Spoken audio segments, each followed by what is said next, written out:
வணக்கம் நண்பர்களே. இந்த காணொளியில் நாம் எல்லோரும் நல்வழிகாட்டியாக விளங்கும் நகைச்சுவையின் நாயகன் மோகனசுந்தரத்தின் புது புது ஜோக்குகள், உண்மை சம்பவங்களோடு கலந்த சூப்பர் நகைச்சுவை பேச்சு உங்களுக்காக காத்திருக்கிறது. சிரிப்பின் சூழலில் முழுக தயாராக விடுங்கள். மன அழுத்தம் நீங்க மனம் நிம்மதியாக இருக்க இதை கண்டிப்பாக பாருங்கள். அன்னைக்கு தமிழ்நாடு ஃபுல்லாக நல்ல மழை. நான் ஒரு கோயிலில் என்னை பேச கூப்பிட்டுருந்தாங்க. போனேன். அவங்க அந்த கோயிலில் என்ன பண்ணாங்க, பெரிய போர்டு, வினைல் போர்டு அதெல்லாம் போடல. இந்த கோவில் ஆஃபீஸ் பார்த்துக்கிறீங்களா, அது ஆஃபீஸில் செவுத்துலேயே ஒரு பிளாக் பெயிண்ட் அடித்து அதான் நோட்டீஸ் போர்டாக வச்சுருப்பாங்க. அதில் காலையில் எழுதியிருக்காங்க போல இருக்குது, இன்று மோகனசுந்தரம் பேசுவார்னு. அது மழையில் நனைஞ்சு போச்சு. நான் போகும்போது இதே மாதிரி ஒரு 50 சேர் போட்டுருந்தது. கரெக்டாக 15 பேர் உட்காந்துருந்தாங்க நான் பேச போகும்போது.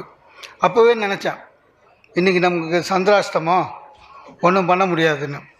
சார் பேச ஆரம்பித்தேன். சார் ஒரு 10 நிமிஷத்தில் ஒரு ஹஸ்பண்ட் அண்ட் ஒய்ஃபு எழுந்து வணக்கம் நாங்கள் வணக்கம்னு போயிட்டாங்க. திடீர்னு பார்க்குற ஒரு 4 பேர் உள்ளே வராங்க. இந்த நடுவில் உள்ளே வர்றதுனால அவங்களும் வணக்கம் நாங்கள் வணக்கம்னு அவங்க உட்காந்துட்டாங்க. 5 நிமிஷம் பேசுகிறேன், 2 பேர் எழுந்துக்கிறாங்க, வணக்கம்ன்றாங்க. போகிறேன். ஒரு அவர் 70 வணக்கம் சொன்னேன். அப்புறம் தான் தெரிஞ்சுது அவங்க என் பேச்சு கேட்க வரலைங்க. இந்த கோயிலில் வந்து சுற்றுட்டா ஒரு 5 நிமிஷம் உட்காந்துட்டு போகணுன்னு ஒரு சாங்கியம் இருக்குல்ல. அன்னைக்கு மழைன்றதுனால தரையெல்லாம் ஈரமாக இருந்தது. அதனால பிளாஸ்டிக் சேரில் ஒரு 5 நிமிஷம் உட்காந்துட்டு போயிட்டான்.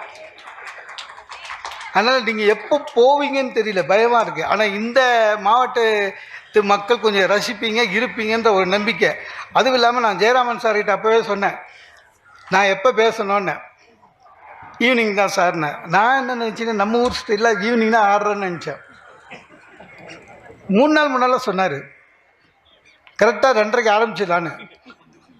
2:30யா? 6 இல்லையாண்ணே? 6க்கெலாம் இங்கே ஜனங்க இருக்க மாட்டாங்க சார்னாரு.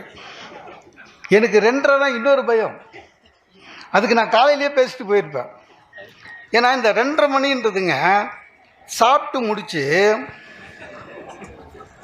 இல்லை ஒரு யோக நிலையில் இருக்கிறது.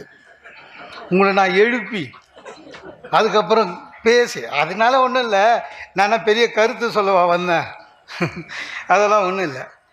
அதே மாதிரி சில அமைப்பாளர், இது ஒரு கவர்மெண்ட் ஃபங்க்ஷனு, அதனால் நம்பிக்கையாக வரலாம். சில தனியார் அமைப்புக்கு போனால் அமைப்பாளரை பார்த்தாலே பயமாக இருக்குது. என் ஃப்ரெண்டு ஒருத்தர் நல்லா பேசுவார். அவர் என்ன பண்ணியிருக்காரு, பேசி முடித்தார். முடித்த உடனே ஒரு நினைவு பரிசு கொடுத்தாங்க. அவர் பேச்சுக்கு கவர் ஒன்று கொடுத்துட்டாங்க. கவர் கொடுத்துட்டு திரும்பி பார்க்குறாரு பேச்சாளர். இந்த அமைப்பாளரில் ஒரு 4-5 பேர் என்ன பண்ணியிருக்கான், டர்க்கி டவல் வச்சுக்கிட்டு வந்தவங்கக்கிட்டலாம் காசு கலெக்ட் பண்ணுறான். இவர் காசு கொடுத்துட்டாங்க. ஆனாலும் இந்த சும்மா இறங்கி இருக்கலாம். இவர் யாருக்கு கலெக்ஷன் பண்ணுறாங்க, ஒருவேளை கலெக்ஷன் பண்ணி நம்மளுக்கு வருமா அப்படின்ற ஒரு சின்ன ஆசையில், சார் கலெக்ஷன் பண்ணுறீங்க போல் என்ன அமைப்பாளர், சார் நீங்கள் கிளம்புங்க சார், அது வேறு வேணாம். இல்லை என்ன பண்ணுறீங்க, இல்லை சார் ஒரு நல்ல விஷயத்துக்காக தான் கலெக்ஷன் பண்ணுறோம், நீங்கள் கிளம்புங்க. இவர் சும்மா, அவர் நாக்கில் சனி. இல்லை நல்ல விஷயம்னா நான் கூட ஏதாவது கொடுப்பேனே, என்ன நல்ல விஷயம், சரி இவ்வளோ தூரம் கேட்டீங்க சொல்லிடுறேன், எவ்வளோ செலவானாலும் பரவாயில்ல, அடுத்த வருஷமாவது ஒரு நல்ல பேச்சாளரை கூட்டின்னு வரலான்னு.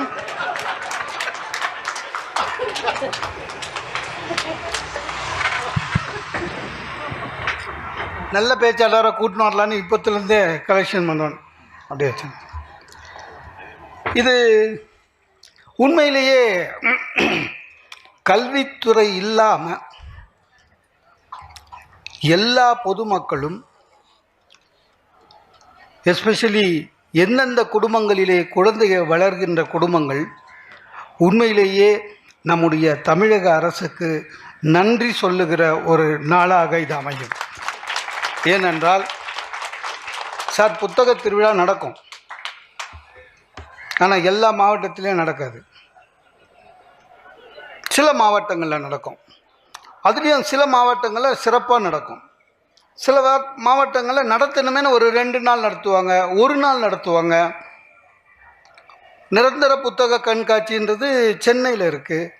ஆனால் ஒவ்வொரு மாவட்டத்திலும் வருடந்தோறும் நடத்த வேண்டும் என்ற அன்பு கட்டளையிட்டு அதை அரசாங்க நிர்வாகமே மாவட்ட ஆட்சியரே நடத்துகின்ற அளவுக்கு இன்றைக்கு புத்தகங்களை குழந்தைகளுக்கு எடுத்து செல்லுகின்ற மாபெரும் பணியை தமிழக அரசு செய்து வருகிறது. அது உண்மையிலேயே எதிர்காலத்தின் வித்துக்களுக்கு அது ஒரு நல்ல படிப்பு. இன்னைக்கு மாணவர்கள் நிறைய பேர் வந்திருக்காங்க. புத்தகம் என்பது எல்லாரும் சொல்லியிருப்பாங்க, ஒரு புத்தகத்தை திறக்கும் போது சிறைச்சாலை கதவு மூடப்படுகிறதுன்னு. சில முறை அப்படி கிடையாது. எங்கே புத்தகங்கள் அதிகமாக இருக்கிறதோ அங்கே சிறைச்சாலைகளும் அதிகமாக இருக்கிறது. அப்படின்னா என்ன அர்த்தம்? படிக்கிறது சும்மா படிக்கிறான்னு அர்த்தம். உங்களுக்கு ஒன்று தெரியுமா? இந்த உலகத்திலேயே நோபல் பரிசு அதிகமாக பெற்ற நாடு எது தெரியுமா? இஸ்ரேல். ஆனால் எவ்வளோ கலவரம் அங்கே தான். ஃபிசிக்ஸு, கெமிஸ்ட்ரி எல்லாத்துலேயும் அவங்க தான் நோபல் பரிசு அதிகம். ஆனாலும் கூட ஈராக்கு அங்கே ஒரு மார்க்கெட்டில் 4-5 புத்தக கடையில் சார் கதவே இல்லை, பூட்டே இல்லை சார், புத்தக கடை ஓப்பனாக இருக்குது ஈராக்கில். ரிப்போர்ட்டர்ஸ் போய் கேட்டிருக்கான், ஏங்க புத்தக கடை ஓப்பனில் வச்சுருக்கீங்க, திருட மாட்டாங்களான்னு. அதுக்கு கடை ஓனர் சொன்னாராம், திருடுறவன் புத்தகம் படிக்க போகிறதில்ல, புத்தகம் படிக்கிறவன் எந்த நாளும் திருட மாட்டான், அதுதான் உண்மையான புத்தகம் படிக்கிறது. இந்த மாதிரி புத்தக திருவிழாக்கு குழந்தைகளை கூட்டிகிட்டு வரணும்னு ஏன் சொல்கிறாங்க அரசாங்கம்னா, கூட்டிகிட்டு வந்து ஒரு 100 ரூபாய்க்கு, குறைஞ்சபட்சம் 100 ரூபாய்க்காவது வருகிற ஒவ்வொருவரும் ஒரு புத்தகத்தை வாங்கினாலே அது இந்த விழா நடத்துவதற்கான மிகப்பெரிய செயலை செய்ததாக இருக்கும். நம்மளோட பிரச்சனை என்னென்னா, நம்ம எப்படின்னா எங்கேயாவது எக்ஸ்ட்ராவாக 10 டியூப்லைட் எரிஞ்சதுனால என்னமோ விசேஷம் போலதுன்னு வெறும் வேடிக்கை மட்டும்தான் பார்க்க போகும். என் ஃப்ரெண்டுங்க புக் எக்ஸிபிஷன் பண்ணிவிட்டு எனக்கு ஃபோன் பண்ணுறான், கிடைக்கவே இல்லைடா அப்படின்னா. வேஸ்ட்டு, வந்ததே வேஸ்ட்டு, கிடைக்கவே இல்லைன்னா. எனக்கு ரொம்ப ஆச்சரியமாயிடுச்சு. ஏதோ இவன் புக்கு தேடி இருக்கான், அந்த புத்தகம் கிடைக்கல போல இருக்கு. நீ சொல்லுடா என்ன புக்குன்னு சொன்னால் நமக்கு பதிப்பகம் தெரியும், வாங்கி கொடுக்கலான்னு. என்னடா கிடைக்கலன்னு அவன் ஏதாவது புக்கு பேர் சொல்லுவான்னு நினச்சேன். அவன் சொன்னான், சார் எவ்வளோ சுற்றி பார்த்துட்டேன், ரங்கராட்டினம் கூட இருக்குது, ஆனால் டெல்லி அப்பில் மட்டும் இங்கே விற்கவே இல்லைன்னா. அதாவது புத்தக திருவிழாக்கு எதுக்கு வந்திருக்கான்னு அப்போ தான் தெரிஞ்சுது. அப்படி இல்லை, நம்ம வீட்டு குழந்தைங்களுக்கு சார் ஒரு படித்தவர்களுக்கு. என் ஃப்ரெண்டு ஒருத்தன் படித்தவன், அவன் என்னை ஒரு கேள்வி கேட்குறான், சார் நீ புக்கு வாங்குங்கன்னு நீங்கள் சொல்கிறீங்க, ஆனால் புக்கு பாரு ஒவ்வொன்று 400 ரூபா 500 ரூபா, விலை ரொம்ப ஜாஸ்தியாகிடுச்சு புக்கு விலைலாம். அவர் எனக்கு சொல்கிறாரு. நான் சொன்னேன், விலை ஜாஸ்தியாச்சுன்னா 10% தள்ளுபடி தருவாங்கண்ணே. அப்படின்னா கூட ஜாஸ்தி இல்லை அண்ணா. எனக்கு ஒன்றும் புரியல. 500 ரூபா கொடுத்து சினிமா பார்க்குறோம் சார், 3 ஹவர் சினிமா டிக்கெட்டுக்கு போயிட்டு வரணும்னு மட்டும் ஒரு தனி ஆளுக்கு இப்போல்லாம் 1000 ரூபா ஆகுது. அந்த சினிமா ஒரு வாரத்தில் சீடியாக வந்துடும். 6 மாதம் தள்ளிச்சுன்னா இந்திய தொலைக்காட்சிகளிலே முதலான வந்துட போகுது இல்லை. அதுக்கு 1000 ரூபா செலவு பண்ணுறோம். நம்ம வீட்டு குழந்தைங்களுக்கு நமக்கு அறிவு பெருக்குவதற்காக ஒரு 500 ரூபா செலவு பண்ணக்கூடாதா? நான் சொன்னேன், அது இல்லைப்பா, நீ ஒன்று வாங்கு, நீ படி. இல்லை படிச்சுட்டு வீட்டில் வைக்கிறது வேஸ்ட்டு தானே, இடம் இல்லையேன்றான். ஒரு புக்கு வாங்கி வைக்கிறதுக்கு நம்ம எவ்வளோ பேச வேண்டியதாக இருக்கு. நான் சொன்னேன், நீ படி, 6 மாதம் கழித்து அந்த புத்தகத்தையே திருப்பி படிக்க முடியுமான்னு யோசி. இல்லையா, புக்கை பத்திரமா வை, நீ ஒன்றும் கிழிக்க போகிறதில்ல. உன்னோட நண்பர்களுக்கு யாருக்காவது பிறந்த நாள் விழா, 25வது திருமண ஆண்டு விழா ஏதாவது இருக்கும், பேக் பண்ணி குத்துரு, பரிசாமல் ஆச்சு. உன் ஃப்ரெண்டு உன்ன மாதிரி தான் இருப்பான், அவனும் படிக்க போகிறதில்ல இல்லை, அவன் யாருக்காவது பரிசு கொடுத்துருவான். இந்த இது மாதிரிங்க. நீங்கள் உங்களுக்கு தெரியாதா இந்த நவராத்திரி போன ஜாக்கெட் ப்ளவுஸு நம்ம என்ன ஒவ்வொரு ஆட்டியும் புதுசாக எடுக்கிறோம். என் வீட்டில் 70 ஜாக்கெட் பீஸ் இருக்குது சார். அந்த நவராத்திரிக்கு முன்னால் 2 நாள் சீரியல் போட்டு எனக்கு ஒரே வேலை என்னென்னா, எனக்கும் என் பையனுக்கும் அந்த படியெல்லாம் எடுத்து கீழே வச்சு உள்ளே இருக்கிற ஜாக்கெட்டு, அந்த பழைய ஜாக்கெட்டு போன வருஷம் அது ரவுண்ட்ஸ்லேயே இருக்கும், அந்த ஜாக்கெட்டை எடுத்து உதறி அயன் பண்ணி புது பிளாஸ்டிக் கவரில் போட்டு வரவங்களுக்கு கொடுக்கறதுக்கு. யாரும் தைக்க மாட்டாங்க, தைக்கவும் முடியாது. வெறும் 50 சென்டிமீட்டர் தான் இருக்கும் அதில். நயன்தாராவே தைக்க முடியாது. அந்த மாதிரி இந்த புத்தகத்தை ஒரு ரவுண்ட்லையாவது விடு. என்ன தெரியுமா, ஒரே இடத்துல முடங்கலை. ஒரு எழுத்தாளன் கஷ்டப்பட்டு எழுதிய ஒரு புத்தகம் அட்லீஸ்ட் இந்த மாதிரி கொடுத்து ஒரு 25 பேர் படித்தாலே அது மிகப்பெரிய வெற்றி. அந்த அளவுக்கு புத்தகம் இருக்கணும் சார். இன்றைக்கி நமக்கு ஒரு தலைப்பு ஒன்று கொடுத்துருக்காங்க, நல்லதொரு குடும்பம். இப்போ நீங்கள் மதியம் வந்துட்டீங்க, உட்காந்துட்டீங்க தெரியாமல். இப்போ எவ்வளோ நேரம் உட்காரணுன்னு உங்களுக்கு ஒரு மனசில் ஓடின்னு இருக்கும். ஏன்னா எனக்கு தெரியும் நிறைய பேர் இருக்கீங்க, எத்தனை பேர் என் கூட இருக்கீங்கன்னு தெரியல. இல்லை முடிச்சிருவானா, 4 மணிக்கு முடிச்சு போனால் தான் டிகாஷன், ஃபஸ்ட்டு டிகாஷனில் காஃபி கிடைக்கும், சூடாக 2 போண்டா சாப்பிட்டுட்டு போயிட்டே இருக்கலாம். இல்லை இவன் 6 வரையும் இழுப்பானா, சீக்கிரம் முடிச்சிருவான். ஒரு நல்ல பேச்சாளருக்கு அழகு ரசிகர்கள் ரசிக்கும் போதே நிறுத்திடணும். சில பேருக்கு அது தெரியாமல் மாட்டிப்பான். எனக்கு தெரிஞ்ச பேச்சாளர் பேசினே இருந்தார், நல்லா ரசித்தாங்க, ரொம்ப சந்தோஷமாக பேசினார். 45 நிமிஷம்தான் அவர் கொடுத்த டைமு, முடிஞ்சும் பேசின்னு இருந்தார். இந்த மாதிரி ஆடியன்ஸ் இன்னொரு வாட்டி கிடைப்பாங்களோ மாட்டாங்களோன்னு பேசினார். அவங்களும் பெருந்தன்மையாக விட்டானுங்க பேசுகிறான்னு. சார் இன்னும் 20 நிமிஷம் பேசினார், டென்ஷன் ஆகிட்டாங்க. அப்புறம் ஒரு 10 நிமிஷம் அந்த ஃபஸ்ட்டுலேருந்து அப்படியே வந்து பக்கத்தில் வந்து நின்னான். ஃபஸ்ட் ரோலேருந்து ஒருத்தன், நான் இங்கே வந்து நின்ட்டீங்க அப்படின்னாரு. பேசுடா, பேசு, உன்னால் எவ்வளோ முடியுமா பேசு. இல்லை நீ பேசு, பேசிட்டு உட்காரு, நான் 1/2 ஹவர் பேசுகிறேன். ஏன் உட்காந்து பாத்தியா தெரியும் முதுகு வலி, பேசினே இருக்க அப்படி. நல்லதொரு குடும்பம்னு ஒரு தலைப்புன்னா, குடும்பம்ன்றது அமைதே திருமண வாழ்க்கை இல்லையா, அப்படி தானே சார்? திருமண வாழ்க்கைன்றது சில பேர் லவ் பண்ணவங்களே கல்யாணம் பண்ணிப்பாங்க இல்லை, அது அந்த தலைவிதி, ஒன்றும் பண்ண முடியாது. திருமணம் என்பது ஒரு ஆண் பெண் சேர்ந்து திருமணம் செய்து கொண்டு வாழ்க்கையை தொடங்குவது. முன்னெல்லாம் எப்படி இருந்தது, உறவுலேயே திருமணம் நடந்தது. எங்கள் அண்ணனுக்கு பையன் பொண்ணு பிறந்துச்சு, என் பையனை அங்கே தான், அது மாதிரி தான் இருக்கும். அப்புறம் கொஞ்சம் கொஞ்சமாக குறைஞ்சிது. என்னென்னா தரகர்கள் இதுக்குன்னு இருந்தாங்க. ஒவ்வொரு ஊர்லேயும் கல்யாண புரோக்கர்னு உண்டு.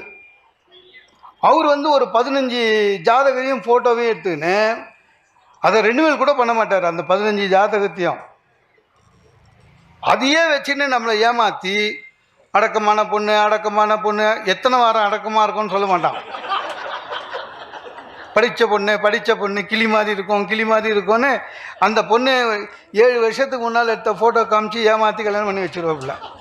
அதுக்கப்புறம் இந்த பக்கம் வரமாட்டான். அவன் என்ன கூடவே வந்து ரிவ்யூவாக கேட்பான், கல்யாணம் பண்ணி வச்சேன்னு 1 மாதம் ஆச்சு, எப்படி இருக்கீங்க அப்படின்னு உதவணும். அப்புறம் என்ன ஆயிடுச்சு, ஜாதக பரிவர்த்தனைன்னு இப்போது இன்னும் அக்கிரமம் ஆயிடுச்சு. நம்ம ஒரு பக்கமாக சொல்லிட்டு ஜாதியே இல்லை, அதெல்லாம் சும்மா மேட்ரிமோனியல் போய் பாருங்கள். ஒவ்வொரு ஜாதியும் உள் ஜாதிக்கு தனியாக மேட்ரிமோனியல் போட்டு வச்சுக்கிறான். அவ்வளோ விஸ்தாரமாக வளர்ந்துருக்கும் இல்லை. இதுக்கு முன்னால் ஜாதக பரிவர்த்தனை நிலையம்னு இருந்தது. அங்கே போனீங்கன்னா ஒரு 2000-3000 ரூபா பிடிங்கிட்டு வாப்பில், பிடிங்கிட்டு ஒரு 50 ஜாதகம் கொடுப்பான் இல்லை. வீட்டுக்கு எடுத்துன்னு வருவோம். நம்ம நட்சத்திரம் கூட ஒத்தி பார்ப்போம், ஒரு 5 தேரும். அதில் மூஞ்சி பார்ப்போம், 1 தேரும். ஒத்துப்போம் சார். ஒத்துக்கிட்டு நிச்சயதார்த்தம் ஆன பிறகு சார் நம்ப மாட்டீங்க, நிச்சயதார்த்தம் அடுத்த நாள் நல்ல ஜாதகமாக வரும்.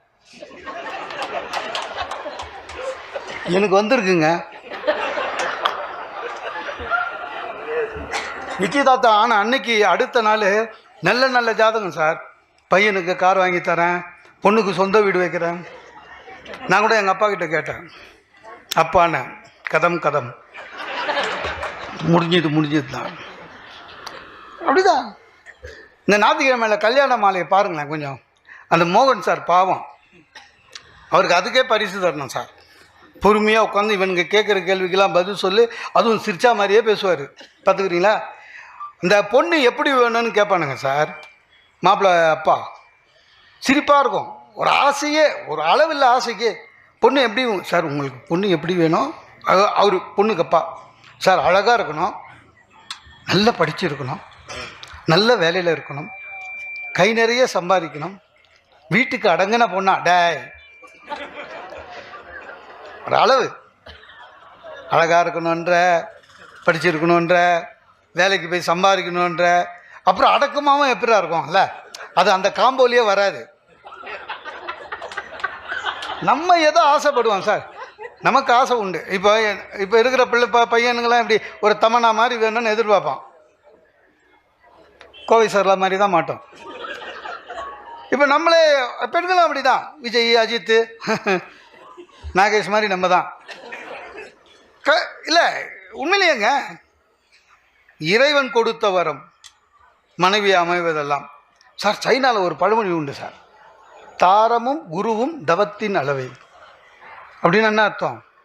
நமக்கு வர டீச்சர், நமக்கு வர ஒய்ஃப், இந்த ரெண்டுமே போன ஜென்மத்தில் நம்ம புண்ணியம் எவ்வளோ பண்ணியிருக்கோமோ அதுக்கேற்ற மாதிரி தான் கிடைக்குமா நம்ம ஊரில். சீனா ஏன் அப்படிதான் நிறைய பேர் வீட்டில் பார்த்துக்கிறீங்களா, சண்டை போடும்போது ஹஸ்பண்ட் அண்ட் ஒய்ஃபு, சாதாரணமாக ஹஸ்பண்ட் அண்ட் ஒய்ஃப் சண்டை போடும்போது பார்த்தீங்கன்னா, சண்டைனா சண்டை மாதிரி ஜென்சி யாரும் சண்டை போட்டதில்லை, அவனுக்கு சண்டை போடவே தெரியாது, சாதாரணமாகவே சண்டை போட தெரியாது. சண்டை ஆரம்பிக்கும் போதே என்ன பண்ணுவான், லாஸ்ட்டாக என்ன சொல்கிறேன்னுவா, டா இன்னும் சண்டையே ஆரம்பிக்கலடா, கட்சியாக என்ன சொல்கிறேன் அப்படின்னும். ஏன்னா அவனுக்கு முடிச்சிடணும், கட்சியாக என்ன சொல்கிறேன் அப்படின்வான். லேடிஸ் அப்படி இல்லை, அவங்க சாதாரணமாகவே நல்லா பேசுவாங்க. சண்டைன்னு வந்தது வச்சுக்க, கிபி கிமு எல்லாம் வரும். அன்றைக்கி கூட நீங்கள் என்ன திட்டினீங்களே ஸ்கூட்டர் ஸ்டார்ட் பண்ணும்போது பக்குன்னு இருக்கும். ஏன்னா எப்படி மைண்டு வயசு டெய்லி தானே திட்டிட்டு போகிறோன்னு. ஆமாம் சார், அவங்க ரொம்ப புத்திசாலி சார், டக்குன்னு கண்டுபிடிப்பாங்க. வர வர உங்களுக்கு என் மேலே அன்பே இல்லைன்னு மனசு கலங்கிடும் நம்மளுக்கு. சில வாட்டி நம்ம மூஞ்சி வச்சு கண்டுபிடிச்சிடுவாங்க சார். ஏன் சொல்கிற அப்படி லடுக்கிறதா இருக்கும். அது மாதிரி அதாவது எதை மனைவி அமைவதெல்லாம் இறைவன் கொடுத்த வரம் நான் கண்ணதாசன். ஆனால் இன்னைக்கு பார்த்தீங்கன்னா பெண்களுக்கு சுதந்திரம் எல்லாம் பேசுகிறோமே, உண்மையிலேயே பெண்களை உயர்ந்த நிலையில் வச்சுருந்தோம். நிறைய பேருக்கு புரியவே இல்லை அது. சார் கல்யாண வயசு என்ன சார் பொண்ணுக்கு?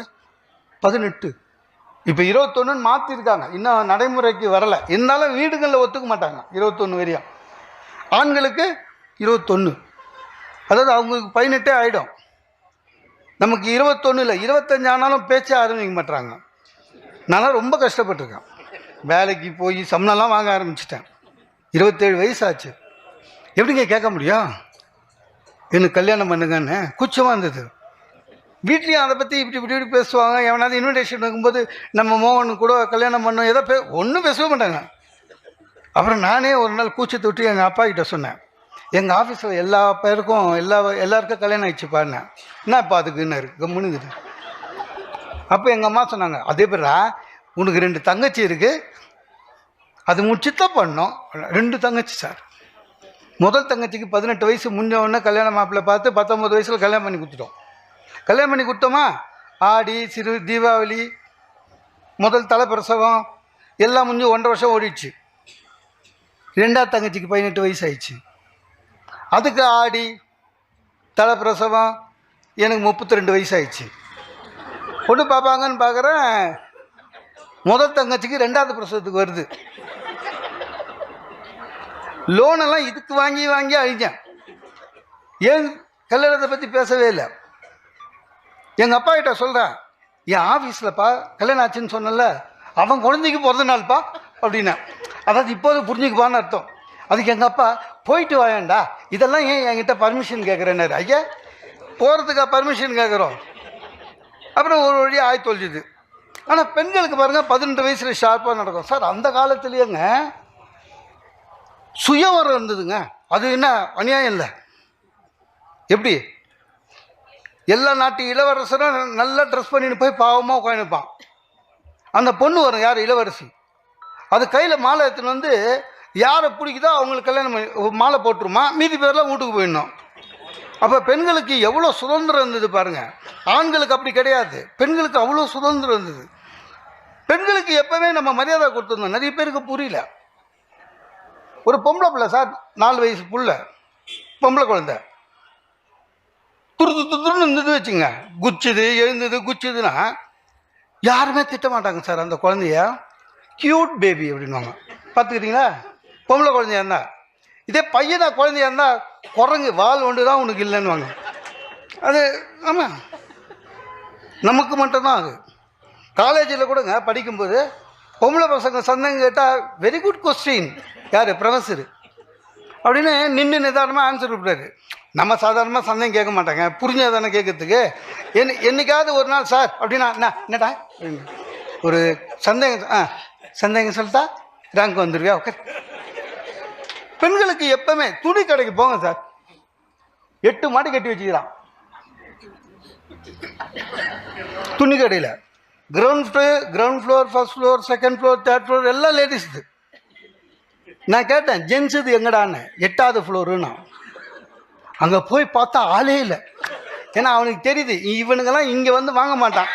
ஏன்னா எப்படியும் கிரவுண்ட் ஃப்ளோர்லேயே துட்டு தீர்ந்துடும். சரியா? மேலே வர்றதுக்கு சான்ஸே இல்லை, காசு இல்லை கையில். எனக்கு என்ன, நான் மேலே போய் தள்ளி விட்டுருவானுங்களோன்னு பயம். துணி கடை போனால் பெண்களுக்கு மரியாதை. அட நகை கடை போங்க, ஸ்டூல் போடுறேன் சார் ஒய்ஃபுக்கு மட்டும். நம்ம குரூப் ஹோட்டலில் நிற்கிற மாதிரி பக்கத்தில் நிற்கணும். 10,000 மேடம் சொல்கிறான் அதுக்கு. மேடம் மேடம் கூல்ட்ரிங்க்ஸ் சாப்பிடுங்க மேடம்னு. கூல்ட்ரிங்க்ஸா அதுக்கு மட்டும். யாருக்கு? ஒய்ஃபுக்கு. நம்ம தனி தாகத்தில் நிற்போம். நம்ம வீட்டில் பாதி குடிச்சிட்டு வேணுமா அப்படின்னும். எது இந்த மீதி குடி. 10,000 மேடம் சொல்கிறான். டேய், அந்த மேடத்துக்கு சேர்த்து துட்டு நான் தாண்டா தரப்போகிறேன். மரியாதையே கிடையாதுங்க. பெண்களுக்கு உண்மையிலேயே நல்ல மரியாதை கொடுத்துருந்தோம். ஹோட்டலில் போய் உட்கார்ந்தா கூட சர்வருங்க மெனு கார்டு எடுத்துகிட்டு வந்து ஒய்ஃப் கிட்ட கொடுக்குறான். அவனுக்கு தெரியுது யார் டிசைடிங் அத்தாரிட்டின்னு. நம்ம ஒன்றும் பண்ண முடியாது. பெண்களுக்கு உண்மையிலேயே முன்ன மாதிரி இல்லை. வாழ்க்கை முறையை பெண்களே முடிவு செய்கிறார்கள். ஒரு பெண்கிட்ட கேட்குறாங்க உங்களுக்கு மாப்பிள்ளை எப்படி வேணும்னு. அது சொல்கிற லிஸ்ட்டு பார்த்தா பயமாக இருக்கும். முன்னெல்லாம் மாப்பிள்ளை நல்ல பையனாக இருந்தால் மட்டும் போதும்னு நினச்சாங்க. இப்போ அப்படி இல்லை. பெண் வீட்டிலேருந்து எதிர்பார்ப்பு அதிகமாகிடுச்சு. ஒரு தரகர் ஒரு பொண்ணோட அம்மா கிட்ட போய் சொல்கிறாரு, மேடம் மேடம் நல்ல காலம் மேடம், கண்டுபிடிச்சிட்டேன். நான் உங்களுக்கு ஒரு மாப்பிள்ளை சொல்லி முடிச்சு வச்சுருந்தேன்ல. ஆமாம், நல்ல மாப்பிள்ளையாச்சு அப்படின்னு பொண்ணுங்க அம்மா. தரகர் சொல்கிறார், இல்லை மேடம் நான் விசாரிச்சிட்டேன், பையன் மாதம் 2 லட்ச ரூபா சம்பாதிக்கிறதுலாம் உண்மை. ஆனால் சனிக்கிழமை ஞாயிற்றுக்கிழமை தண்ணி போடுவான் போல இருக்குது. நான் இப்போவே சொல்லிட்டேன் மேடம், நல்ல காலம் அப்படின்னா. அதுக்கு பொண்ணுக்கு அம்மா தரகரை திட்டுது, யோ அது ஒரு பெரிய விஷயமா யான்னு? யார் குடிக்கல? 2 லட்ச ரூபா சம்பாதிக்கிறான், அவன் குடிச்சா என்ன தப்புந்து மாறி போயிடுச்சு. பையனுக்கு சொந்த வீடு வேணும்னாங்க சார். இப்போ சொந்த வீடு கூட ஃப்ளாட் இருந்தால் ஒத்துக்க மாட்டாங்களாம். அவங்களுக்கு சொந்த மனையில் கட்டியிருக்கணும். அப்போ எதிர்பார்ப்பு அதிகமாகினே இருக்குது. பெண்கள் பேச ஆரம்பிச்சிட்டாங்க. ஸோ குடும்பத்தை ஆரம்பத்தில் முன்ன மாதிரி அப்பா அம்மா சொன்ன, இப்போ பெண்கள் பேசுகிறாங்க, பெண்கள் விருப்பத்தை சொல்கிறாங்க. உண்மையிலே நல்ல குடும்ப முறையை தான். நான் கூட பொண்ணு பார்க்க போகும், நான் இது என் கல்யாணத்துக்கு ஒரே ஒரு பொண்ணு தான் பார்த்தேன், வேறு வழி இல்லை, நோ சாய்ஸு. அதுக்கு நான் பண்ண ஒரே தப்பு, என் 2 தங்கச்சி வீட்டுக்கார கூட்டி போயிட்டேன் பொண்ணு பார்க்கறதுக்கு. என் தங்கச்சி கல்யாணம் ஆச்சுல 2த்துக்கும், 2 மாப்பிள்ளையும் கூட்டி போனேன். பொண்ணு வந்தது, பார்த்தது, நானும் பார்த்தேன், சுமாராக இருந்தது. திடீர்னு பொண்ணுக்கு அப்பா தான் எங்கள் மாமனார் வந்து என்கிட்ட, தம்பி பொண்ணு உங்கள்கிட்ட பேசணுன்னாரு. என்ன பக்குன்னு ஆயிடுச்சு. பொண்ணு பேசுதா? சினிமாலலாம் அந்த மாதிரி இல்லையே. பொண்ணு குனிஞ்சிக்கினே இருக்கும், பாட்டு பாடுவியான்னு கேட்பாங்க, அதெல்லாம் ஒன்றுமே நம்ம கேட்கலையேன்னு பொண்ணு குனிஞ்சிக்கினே இருக்கு. டக்குன்னு பார்க்குறேன், எங்கள் 2 தங்கச்சி வீட்டுக்காரு போய் பேசுன்றானுங்க. எனக்கு என்னன்னா, அந்த பொண்ணு இருக்கிற ரூமுக்கு நடந்து போகும்போதே பயந்துக்கினே போனாங்க. வேண்டாத தெய்வம் இல்லை, ஏன்னா இது ரிஜெக்ட் பண்ணிச்சு வச்சுக்கோங்க நம்மளை. என் மாப்பிள்ளைங்களே ஊர் ஃபுல்லாக போய் சொல்லிடுவான், அந்த பொண்ணுக்கே உங்கள் அண்ணனை பிடிக்கலன்னு. அதனால் பயந்துக்கினே போனேன். உள்ளே போனால் சோஃபாவில் சௌகரியமாக உட்காந்துக்குது கல்யாண பொண்ணு, சௌகரியமாக உட்காந்து இருக்குது. அது அவங்க வீடு. எனக்கு உள்ளே போனவுன்னாங்க வேர்த்து விறுவிறுத்து ஜுரம் வர மாதிரி ஆகி நிற்கணுமா, உட்காரணுமா, கை கட்டணுமா, ஒன்றுமே புரியல. அப்புறம் அந்தம்மா இன்டர்வியூ, MBA ஹாஸ்பிட்டல் அட்மிட், பே டேக் ஹோம் 60,000. ஆமாம், பரவாயில்ல. அதாவது 60,000 ரூபா அந்த அம்மாவுக்கு போதுமா? பரவாயில்ல. உங்கள் ஹெச்ஆரில் கேட்டோம், உங்களை பற்றி நல்லா சொன்னாங்க நினச்சி. லூஸு. நான் ஏற்கனவே எங்கள் ஹெச்ஆரில் சொல்லியிருந்தேன், பொண்ணு பார்க்குறாங்க, இந்த பொண்ணுக்கு அண்ணன் அப்பான்னு புத்தாலிங்க எவனாவது ஃபோன் பண்ணுவான், என்னை பற்றி நல்லா சொல்லு, சனிக்கிழமை பார்த்து என் காசு அப்படின்னு அவன் நல்லா சொல்லிக்கிறான். இவங்க நம்பியிருக்காங்க. அப்புறம் திரும்புகிறேன், என்னங்க உங்களுக்கு வேறு ஏதாவது பேட் ஹேபிட் இருக்கா அப்படின்னாங்க. எத்தனை சொல்கிறது, ஒன்றும் இல்லை அப்படின்ட்டேன். அப்படி தான் 20 வருஷமாக ஓடினுது சார். எதுவாக இருந்தாலும் சரி, பெண்கள் ஆண் 2 பேரும் ஒன்றா சேர்ந்து ஒரு குடும்பத்தை துவக்குகிற பொழுது நல்ல குடும்பம் எது? நல்ல குடும்பம் என்பது பெண்களை கோயில் கட்டி கொண்டாடணும். ஏன்னா திருமணத்திற்காக பெண்கள் படுகிற தியாகங்கள். ஆமாங்க, வீட்டில் செல்லமாக வளர்ந்துருக்கோம், காலேஜில் நல்லா படிச்சிருக்கோம், காலேஜில் அத்லட்டாக இருந்திருக்கோம், பேச்சு போட்டியில் ஜெயிச்சிருக்கோம், வீடு ஃபுல்லாக ஷீல்டு கப்பு அடுக்கி வச்சுருக்கோம். ஆனால் மாப்பிள்ளை வீட்டுக்கு போகும்போது நீ ஷீல்டு கட்டில் பீரோ வெள்ளி சாமான் தான் எடுத்து போனது தவிர ஷீல்டெல்லாம் எடுத்து போகிறதுக்கு அலோவ் பண்ண மாட்டாங்க. இன்னும் அவ்வளோ நம்ம வளரல. இல்லை முடியாதுல்ல. எந்த பொண்ணாவது முதல் நாள் போன உடனே மாமியார்கிட்ட, அத்தை நான் எப்படி ஓடுவேன் பார்த்துமா, நீங்கள் மட்டும் இப்போ 1 2 3 சொல்லுங்கள், 7 தெரு சுற்றின்னு வந்துடுவேன்னா மாமியார் ஒத்துக்க மாட்டான். இல்லை மாமியார் ஒத்துவா சார், இல்லை அத்தை பேசுனேன்னு ஆரம்பித்தேன்னு வச்சுங்களேன், ஃபஸ்ட்டு நான் தான் எவ்வளோ மெடல் வாங்கியிருக்கேன், பேசலாமா அப்படின்னா. அவ்வளோ தியாகம், அவ்வளோ தியாகம் உண்மையிலையா சார். சில பேருக்கு சில மருந்து வாசனையே பிடிக்காதுங்க. சில பேருக்கு பார்த்திங்கன்னா டெட்டால் வாசனை பிடிக்காது, சில பேருக்கு ஃபினாயில் வாசனை கூட பிடிக்காது. இல்லை, அந்த கொரோனா டைமில் அந்த நாற்றத்தோடு பழகிறதே ரொம்ப இதுக்கு கொரோனாவே பெட்டருன்னு ஆயிடுச்சு எனக்கு. அந்த ஃபினாயில் இது மந்தை கொச கொச கொச கொசன்னு. ஒரு பொண்ணு திருமணம் ஆகி போதுங்க, போயிட்டு அந்த பொண்ணுக்கு டெட்டால் வாசனை பிடிக்காது, ஃபினாயில் வாசனை பிடிக்காது, திருமணம் ஆகிட்டு போகும்போது அவங்க மாமியார் அந்த பொண்ணு கையை பிடிச்சி நேராக எடுத்து ஒரு இருட்டு ரூம் உள்ள இட்டு போகிறாங்க வீட்டுக்குள்ளே. அதில் 0 வாட்ஸ் பல்ப், அந்த முட்டை பல்பில் அது எரியுது. இந்த பொண்ணு உத்து பார்க்குது, கட்டில் ஒரு பெரியவர் 96 வயசு, 96 நாட் அவுட் இருக்குது. அந்த மாமியார் சொல்லுது, யார் இந்த பொண்ணோட மாமியார், இவர் தான் நம்ம வீட்டுக்கே பெரியவர், கும்பிட்டுக்கோ அப்படின்னு. என்ன கும்பிட்டுக்கோ? இந்த பொண்ணுக்கு நாற்றம் தாங்கலை. அவர்கிட்ட ஆசீர்வாதம் வாங்கிக்கோ, இவர் இல்லைன்னா உனக்கு கல்யாணமே ஆகிருக்காதுன்னு. இந்த பொண்ணுல ஏன் அப்படின்ச்சு. இல்லை இவர் தான் சொன்னார், என் பேரனோட பொண்டாட்டியை பார்த்துட்டு தான் நான் செத்து போவேன்னு. அவர் இப்போ சாகிற மாதிரி இல்லை, அந்த ஊர்லேயே அவர் தான் பெரியவர். இந்த பொண்ணுக்கு கொமட்டுது. அந்த பொண்ணு கொஞ்ச நேரம் வெளியில் வந்துட்டு அவங்க அம்மாவுக்கு ஃபோன் பண்ணுது, அம்மா என்னால் இங்கே ஒரு நாள் இருக்க முடியாது, இங்கே ஒரு பெரியவர் இருக்கார், அதை பற்றி நீயும் சொல்லலை இவங்களும் சொல்லலை.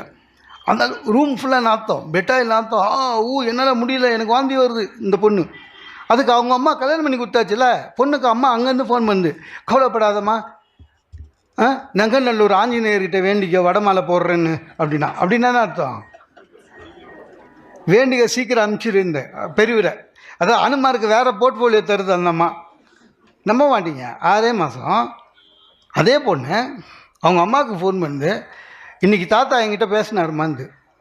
என்னன்னா அவங்க அம்மா கேட்குறா, எப்படின்னா, இல்லைம்மா அவருக்கு என்ன அடையாளம் தெரியுதுமா, நான் போனால் ரூம் க்ளீன் பண்ண, இந்த பொண்ணு க்ளீன் பண்ணது சார், ரூம் க்ளீன் பண்ணாமா, கூப்பிட்டு தலையில் கை வச்சு ஆசீர்வாதம் பண்ணுவார், என்கிட்ட பேச ட்ரை பண்ணுறாரு. அதுதாங்க உண்மையான தியாகம். எதை பிடிக்கலையோ அதை பிடிச்சி தான் மாற்றுறது குடும்பத்துக்காக, அதுதான் உண்மையான தியாகம். இப்போவும் அந்த அம்மா சொல்லுது, யார் பொண்ணுக்கு அம்மா, ஆஞ்சநேயர் கை உள்ளேன்னு. நீ ஆஞ்சநேயரை வேணது வேற ஒரு விஷயத்துக்கு, இப்போ மாறியாச்சு உண்மையிலேயே. அதுக்காக நீங்கள் ஆண்கள் தியாகம் பண்ணலன்னு நினச்சிக்காதீங்க, ஆண்களும் தியாகம் பண்ணுறாங்க. நான்லாம் நிறைய தியாகம் பண்ணியிருக்கேன் சார். எனக்கு அப்பளம் ரொம்ப பிடிக்கும், அப்படி பிடிக்கும், தயிர் சாதத்தை கூட அப்பளம் வச்சு சாப்பிடுவேன், பிடிக்கும், அவ்வளோதான். ஏன்னா அது ஒண்டி தான் நம்ம வீட்டில் ரெடி பண்ணுறது இல்லை, வெளியிலேருந்து வாங்கி வர்றது, பொரிக்கிறது மட்டும்தான். அதையே ஏடா கூடமாக பொரிச்சு எடுத்துன்னு வருவாங்க, அது வேறு விஷயம். சார் அப்பளம், நான் அப்பளம் எப்படி சாப்பிடுவேன் தெரியுமா? என் வீட்டில் என் வீடு தானே, எப்படி சாப்பிடுவேன்னா அதை வந்து இப்போ சாப்பாட்டு தட்டுலேயோ இலையிலையோ பதார்த்தம் வைக்கிற தட்டுலேயோ வைக்க மாட்டேன். ஏன்னா வச்சு 2 நிமிஷத்தில் கச்சி போயிடும். அதனால் டைனிங் டேபிள் மேலேயே வச்சிடுவேன். அப்படியே எடுத்து அப்படியே கடிப்பேன். என் வீடு தானே, அந்த பழக்கம் எல்லாத்துக்கும் வந்துடுச்சு. கல்யாணம் ஆச்சு, முதல் நாள் அவங்க வீட்டுக்கு சாப்பிட போகிறேன். மாமியார் சாப்பாடு போட்டாங்க, அப்பளம் எடுத்துருந்து வச்சாங்க சார். பழக்க தோஷத்தில் என்ன பண்ணேன், அப்பளத்தை எடுத்து டேபிள் மேலே வச்சேன். எங்கள் மாமியார் அது தப்பாக நினச்சின்னு, மாப்பிள்ள அப்பளம் பிடிக்காதுன்னு சொல்லக்கூடாதா அப்படின்னு அப்பளத்தை எடுத்து போயிடுச்சு சார்.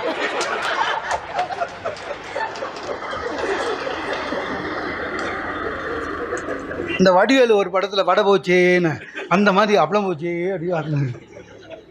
சரி கூச்சமாக இருந்தது, இல்லை நான் சாப்பிடுவேன் கொடுங்க அப்படின்னு.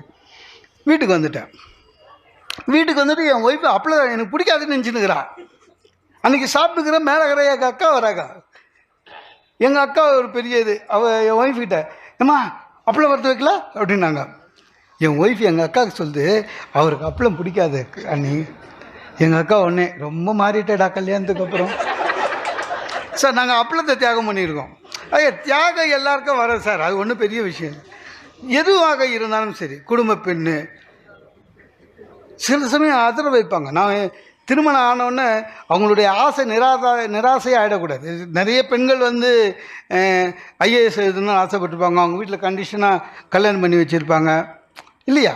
நம்மளாம் சரத்குமார் தேவயானி மாதிரி கலெக்டர் ஆக்கலாம், அது மாதிரிலாம் இருக்கலாம். நான் கூட கேட்டிருக்கேன் என் ஒய்ஃப்கிட்ட. நான் சொன்னேன் எனக்கு அட்வொகேட் ஆகணும்னு ஆசை, முடியலன்னு. எல்லாம் வைங்க, வேணும்னா இதை எடுத்து இங்கே வச்சுருப்பா சாப்பிடும். ஆச்சுதா என்னாச்சு, எதுவாக இருந்தாலும் கேட்டுருவோமேனு, உனக்குன்னு ஏதாவது ஆசை இருக்கா படிச்சுட்டு இருந்துச்சு. என் ஒய்ஃப் சொன்னேன், ஆமாங்க எனக்கு சின்ன வயசுலேருந்தே போலீஸ் ஆஃபீஸர் ஆகணும்னு ஆசைங்க. எனக்கு கூட ரொம்ப சந்தோஷமாச்சு. ஒரு கிரண் பேடி, ஒரு திலகவதி ஐபிஎஸ்ஸு அந்த மாதிரி ஆகணும்னு ஆசைப்பட்டிருக்கா போல. இன்னும் ஐபிஎஸ்ஸா? ஐபிஎஸ்லாம் இல்லைங்க, இந்த எஸ்ஐ ஆகி இந்த வரதட்சணை கேட்கறவனெல்லாம் முட்டி தள்ளணுன்னு பயந்துட்டு.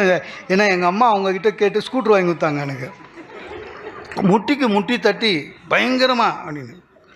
சார் வள்ளுவர் வாசுகியை போய் வாழ வேண்டும், குடும்பம் எப்படி இருக்க வேண்டும் தெரியுமா, கணவனும் மனைவியும் வள்ளுவன் வாசுகி மாதிரி எல்லோரும் சொல்கிறாங்க. நான் ஒன்று கேட்குறேன், யாராவது பார்த்துருக்கோமா வள்ளுவரையும் வாசுகியும்? வள்ளுவரை பார்த்துக்கிறோமா? இல்லை. இப்போ இருக்கிற வள்ளுவர் கவர்மெண்ட் சொன்ன வள்ளுவர் இப்படி தான் இருப்பாருன்னு இல்லை, வாசுகியே தெரியவே தெரியாது.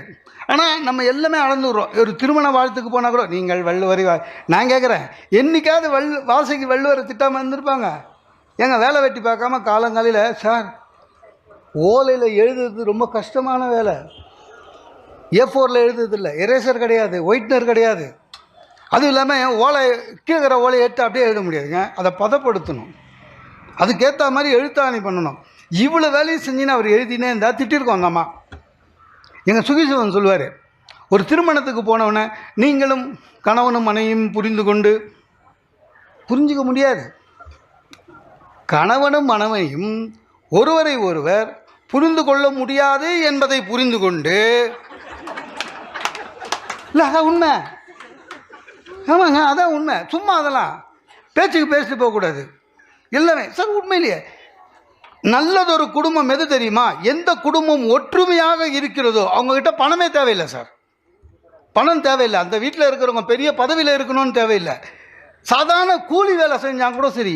எந்த குடும்பம் கணவன் மனைவி குழந்தைகள் மாமியார் மாமனார் எந்த குடும்பம் ஒற்றுமையாக மன ஒத்துமையாக அன்போடு வாழ்கிறார்களோ அவர்கள்தான் நல்லதொரு குடும்பம். அதுதான் நல்லதொரு குடும்பம்னா அதுதான் பிரச்சனை. இப்போ எனக்கு தெரிஞ்சுங்க 40 ஆம்பளை ஒரே ரூமில் 10 வருஷம் ஒத்துமையாக இருப்பான். 40 ஆம்பளை போய் அரபு நாட்டிலலாம் போய் பாருங்கள். ஆனால் அத்தனை பெரிய வீட்டில் 2 லேடிஸு சார், சமாளிக்க முடியல. உண்மையிலேங்க நான் வேதாந்திரி மகரிஷி சொல்கிறாருங்க, மருமகள் என்பவள் வேறொரு முறையில் மகளாக வருபவள், மாற்று வழியில் வந்த மகள் அப்படின்னு நினைக்கணுன்றாரு. நினைக்க மாட்டோமே. நல்லதொரு குடும்பம்னா மாமியார் மாமனார் மருமக அண்டர்ஸ்டாண்டிங் இருந்தாலே போதும் சார். அது கோயில் சார். அது இருக்க மாட்டாங்க. அதான் பிரச்சனை. டெய்லி நம்மளுக்கு டெஸ்ட்டு. இந்த படிக்கிற குழந்தைங்களை கேளுங்க, வருஷத்துக்கு ஒரு வாட்டி எக்ஸாம் அதுங்களுக்கு. அதுவும் சிலபஸ் உண்டு இல்லை? சிலபஸ்லேருந்து வெளியில் கேள்வி கேட்டால் அந்த கொஸ்டின் பேப்பர் கொஸ்டின் நம்பர் எழுதினாலே மார்க் போட்டுணுமா? அது ஒரு சட்டம் இருக்கும் இல்லை? நமக்கு திருமணம் ஆன பிறகு daily exam, no syllabus, no choice. காலையில் எழுந்த உடனே ஒய்ஃபு கேட்குறா, இன்னும் எத்தனை நாள் உங்கள் அப்பா உங்கள் அம்மா நம்ம கூட இருக்க போகிறாங்கன்னு. அவன் என்ன கேட்டா, என்ன நினச்சிருக்கா, எத்தனை நாள் இருக்க போகிறாங்கன்னு. ரொம்ப சண்டை வரக்கூடாதுன்னு நம்ம கூடன்னு சொல்லிட்டா. உங்கள் தங்கச்சி வீட்டுக்கு அனுப்ப வேண்டியதானேன்றா. நீங்கள் சாயங்காலம் சொல்கிறான்னு சொல்ல முடியாது, அப்போவே ஏதாவது சொல்லிட்டு போகணும். சரி போனோமா, சாயங்காலம் வரும்போது பார்த்தீங்கன்னா அம்மா நடு ஹாலில் யஸ்வாசலட்சுமி மாதிரி இடுப்பில் கை வச்சிக்கின்னு உன் பொண்டாட்டியை கொஞ்சம் அடக்கி வை, சரியில்லை. நம்ம உடனே பதில் சொல்லணும் இல்லை? ஒய்ஃப் எப்படி அடக்குதுன்னு தெரியாமல் தான் நம்ம அப்பா ஈஸ்டரில் படுத்துனுக்கிறாரு. நான் சொல்கிறேன் எங்கள் அம்மா கிட்டே, இல்லைம்மா மனைவி சொல்லே மந்திரம், அது உங்கள் அப்பாவுக்கு சொன்னது உனக்கு இல்லைன்றாங்க. ஒய்ஃபு நம்மக்கிட்டே சொல்கிறாங்க சார். இப்போ சொல்கிறேங்க, உங்கள் தங்கச்சி எனக்கு பிடிக்கல அப்படின்னு. நம்ம என்னைக்காவது ஒய்ஃபு கிட்ட சொல்லியிருக்கோமா சார் உன் தங்கச்சியை பிடிக்கலன்னு? ஒரு நியாயம் வேணாமா? அவங்களுக்கு ஒரு சட்டம், அவங்களுக்கு ஒரு நியாயம் சார். உண்மையான ஒரு குடும்பம் எது தெரியுமா சார்? உண்மையான நல்லதொரு குடும்பம் எது தெரியுமா? ஒரு ஹஸ்பண்டு பேப்பர் படிச்சுன்னு இருக்காரு, காஃபி கேட்குறாரு. ஒய்ஃபு காஃபி எடுத்துகிட்டு வந்து டேபிளில் இந்த மாதிரி ஓரமாக வச்சுட்டு அவங்க போயிட்டாங்க. இந்த பேப்பரை அப்படி திருப்பினார். உள்ளே வந்து அவங்க பையன் ஓடி வந்து அப்பான்னு இடிச்சான், காஃபி கொட்டிடுச்சு. இதான் சீனு. எருமை எனக்குன்னு வந்து வாச்சியடா, அவன் உன் பையன் தானே சொல்லிக்கோ அப்படின்றான். அப்படின்னா நீ பெரிய எருமைன்னு அர்த்தம். எருமைன்னு சொல்ல, அதை சொல்லிட்டான். உள்ளே போன எருமையை கூப்பிடுனா இவன் இங்கேருந்தே சொல்கிறான், அப்பா அம்மா அப்பா கூப்பிடுறாரு. ஏன் நாயாட்டம் குலைக்கிறாரு அந்த அம்மா உள்ளேருந்தே? சார் காஃபி கொட்டிடுச்சு சார். ஒரு கலவரமே வந்துடுச்சு. உண்மையிலே நல்லது ஒரு குடும்பம் எது தெரியுமா? காஃபி கொட்டிடுச்சு. பையன் ஐயோ அப்பா சாரிப்பா கவனிக்கலப்பா, சாரிப்பா 2 சார். டேய் இது வேணுமா கொட்டினேன் வந்தா கிட்ட உட்காந்து காலை முட்டியில் அடிபட்டுதா, முட்டி பாரு அப்பா. பையன் கண்ணில் தண்ணி வருது. அடடா, அப்பா எப்பவுமே விரும்பி காலையில் சாப்பிட்ற காஃபி பேப்பர் படிச்சிக்கினே நம்ம கெடுத்துட்டோம், அந்த அட்மாஸ்பியரை கெடுத்துட்டோன்னு பையன் உள்ளே கலங்குறான். அப்பா பையனை தேத்துறாரு. போட காலில் அடியில் இல்லை, போ அது காஃபி சிந்தி இருக்கு பாரு, அதுக்கு போய் கழுவு போ. அம்மா ஓடி வரான். ஐயோ அப்படின்றா.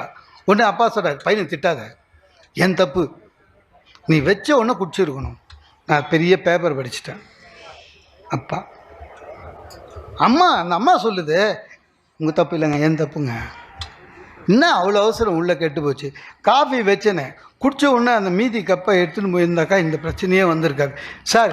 இதுதான் சார் குடும்பம், இதுதான் குடும்பம். ஒருத்தன் பெருமாள் லக்ஷ்மி 2 பேரை மட்டும் தான் வேண்டுவான். ஏன்னா யார் தராங்களோ அவங்களுக்கு மட்டும்தான் காக்கும் கடவுள், அவ்வளோதான். ஏன்னா சிவனை போய் வேண்டி நம்ம பெருமாளையே வேண்டாம் பணம் கிடைக்கும் அப்படின்னு வேண்டாம். அவனுக்கு நல்ல பிஸ்னஸ்ஸு, நல்ல லக்ஷ்மி கடாசமாக இருக்கான், வேண்டாம். வேண்டிட்டுங்க அவன் கனவு காணும்போது கனவுல மகாலட்சுமியே வராங்க. வந்து அவங்ககிட்ட சொல்கிறாங்க, இங்கே பாரு, நீ இவ்வளோ நாளாக திருமாலையும் என்னையும் வேண்டினேன், உனக்கு எல்லா சுகத்தையும் கொடுத்துட்டோம். ஆக்சுவலாக உங்கள் ராசிப்படி நாளையிலேருந்து நாங்கள் 2 பேருமே உங்க கூட இருக்க மாட்டோம், உனக்கு பிரச்சனை ஆரம்பிக்க போகுது. அதனால் சௌக்கியமாக இருந்துக்கோ, கிளம்புறோம். உனக்கு ஏதாவது வேணும்னா கேளு, தந்துடுறேன், இன்னையோட லாஸ்ட். லாஸ்ட் ஆஃபர் மாதிரி. இவன் டக்குன்னு அம்மா எனக்கு என்ன, இத்தனை நாள் உங்கள் கடாட்சத்தில் நல்லா இருந்தேன், பொன் பொருள் வீடு வாசல்லாம் வந்துடுச்சு, எனக்கு ஒன்றே ஒன்று, நீயும் திருமாலும் என்னை விட்டு போனீங்கன்னா பிரச்சனை வரும்னு சொல்கிறீங்க. பிரச்சனை வரட்டும், ஆனால் அந்த பிரச்சனையை வருவதை சமாளிக்கிற ஒரு மனசு முக்கியமாக. பணம் போயிடுச்சேன்னு என் குழந்தைங்க, வசதி கம்மியாகிடுச்சேன்னு என் குழந்தைங்களும் உறவுகளும் என்கிட்ட சண்டை போடாமல் என் குடும்பம் இன்னி மாதிரி என்றைக்கும் ஒத்துமையாக இருக்கணுமா, அந்த ஒத்துமை இருந்தால் போதும். நான் லட்சுமி சிரித்தாங்களாம். என்னென்ன நீ ரொம்ப தெரிஞ்சு சொன்னியோ தெரியாமல் சொன்னியோ, உன்னை விட்டு போக மாட்டேன், கவலைப்படாதேன்னாங்களாம். ஏன்னா நீ கேட்ட பாரு வரோம், ஒத்துமையாக இருக்கணும்னு. ஒத்துமையாக இருக்கிற இடத்துல நானும் திருமணம் எப்போவுமே இருப்போம், அதனால் உனக்கு எந்த காலத்துலேயும் பிரச்சனை வராதுன்னாங்க. ஆக ஒத்துமையாக இருக்கிற ஒரு குடும்பம் எப்படி பண்ணணும்? நபிகள் நாயகம் சொல்கிறாருங்க, கணவனும் மனைவியும் எப்படி இருக்கணுமா, உன்னுடைய இடது கை நீரை எடுத்து வலது கையை தடவி தோலை தடவுவது போல், வலது கை நீர் எடுத்து தோலை தடவுவது போல், இரண்டு கையும் எடுத்து முகத்தை தடவுவது போல் நண்பர்களாக இருக்க வேண்டும்.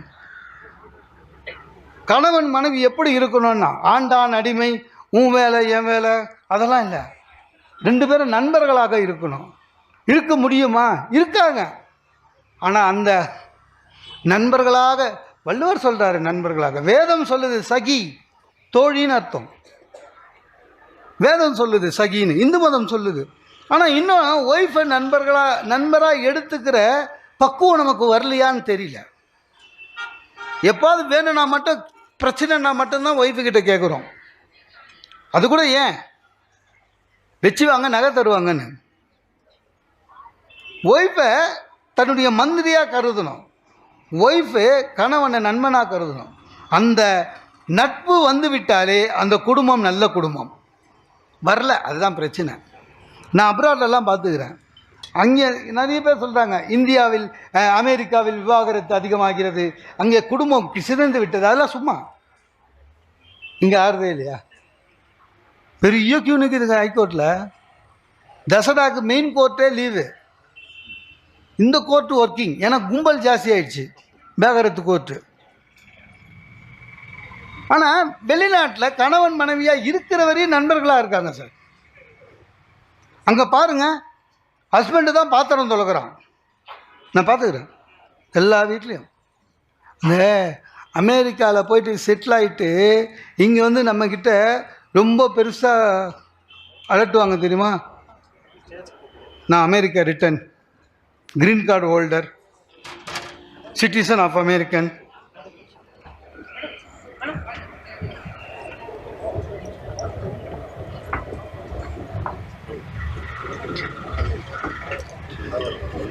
சிட்டிசன் ஆஃப் யூஎஸ்ஏ எல்லாம் சொல்லுவான்ல. எல்லாரும் பாருங்க பாத்திரம் தொலைக்கிறான் சார், பாத்திரம் தொலைக்கிறான், சிரிச்சுக்கினே தொலைக்கிறான்.